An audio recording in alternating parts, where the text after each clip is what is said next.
I curtsy to Duchess Cecily, low, but not very low, out of respect to my husband's mother, and behind me I see my own mother sweep her grandest gesture and then stand still, her head up, a queen in everything but a crown. I will not pretend that I am happy with this secret marriage, the Dowager Duchess says rudely. Private. My mother interrupts smartly. The Duchess checks, amazed, and raises her perfectly arched eyebrows. I beg your pardon, Lady Rivers. Did you speak? Neither my daughter nor your son would so far forget themselves as to marry in secret. My mother says her Burgundy accent is suddenly revived. It's the very accent of elegance and style for the whole of Europe. She could not remind everyone more clearly that she is the daughter of the Count of St. Pol and Burgundian royalty by birth. She was Duchess of Bedford by her first marriage and head of the Lancaster court when the woman seated so proudly before us now was nothing more than Cecily Neville of Raby Castle. Of course it was not a secret wedding. I was there, and so were other witnesses. It was a private wedding. Your daughter is a widow and years older than my son. Her Grace joins battle. He is hardly an inexperienced boy. His reputation is notorious, and there are only 4 years between them. There is a gasp from the Queen's ladies and a flutter of alarm from her daughters. Margaret looks at me with sympathy, as if to say there is no escaping the humiliation which is to come. And the good thing, my mother says, warming to her theme, is that we can at least be sure that they are both fertile.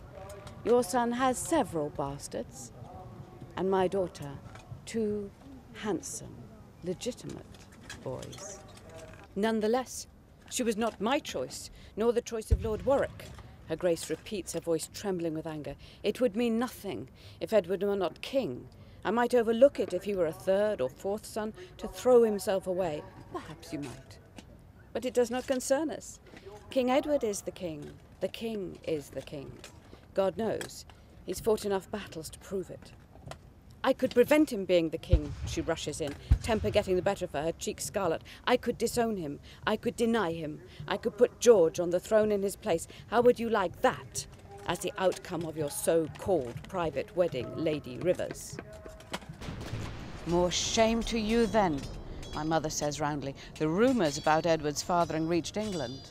But I said, and even Queen Margaret d'Anjou, my friend, said that a great lady like you would not so demean herself as to lie with a common archer and slip his bastard into a nobleman's cradle. And anyway, if you can make the Lords throw down King Edward, who is going to support your new King George? Could you trust his brother Richard not to have his try at the throne? Would your kinsman, Lord Warwick, your great friend, not want the throne on his own account?